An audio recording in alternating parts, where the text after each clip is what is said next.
বাবা আজকে কি এখানে ইন্টারভিউ চলবে? আরে ওই বুড়ি, তুই এখানে চাকরি করবি নাকি? এখান থেকে চলে যা। আপনারা ওনার সাথে এভাবে কথা বলতেছেন কেন? আন্টি, ভিতরে চলেন, তার সাথে আপনারাও চলেন। এরপর সবাই অফিসের ভেতরে গেলে রাধিকা বয়স্ক মহিলাটিকে ভিতরে এসে বসতে বলে। তখন বয়স্ক মহিলাটি রাধিকার সামনে বসে। আচ্ছা আন্টি, আপনার তো বয়স অনেক হয়েছে, আপনি কেন চাকরি করতে যাচ্ছেন? আপনার এই বয়সে তো চাকরি দেওয়া কোনোভাবে সম্ভব না। দেখো, মা আমার সব সম্পত্তি আমার ছেলের বউ নামে করে নিয়ে আমাকে বৃদ্ধাশ্রমে রাখতে চাচ্ছে। আমি আপনার কথা বুঝতে পারছি আন্টি, কিন্তু আমার তো এখানে কোনো কিছু করার নাই। আপনার বয়স অনেক হয়ে গেছে। আচ্ছা, আপনি না হয় আপনার ছেলের বউকে কল দেন তো। হ্যালো বৌমা। ওই বুড়ি, তুই এখন কই আছিস? চাকরির জন্য ইন্টারভিউ দিতে এসেছি। বুড়ি, তোর চাকরির খেতা মারি, তাড়াতাড়ি বাসায় আয়।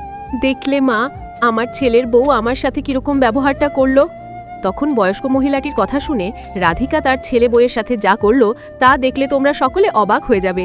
আল্লাহর এই সুন্দর নামটি দেখে যে ভিডিওতে লাইক করে চ্যানেলটি সাবস্ক্রাইব করে দিবে। হে আল্লাহ, তুমি তাদেরকে হজ করো, তৌফিক দান করো। এরপর রাধিকা নিজে কল দিয়ে বয়স্ক মহিলাটির ছেলের বউকে বলে, আপনার শাশুড়ির ভালো একটা চাকরি হয়েছে, আপনার ব্যাংক অ্যাকাউন্টে সব টাকা ট্রান্সফার করব।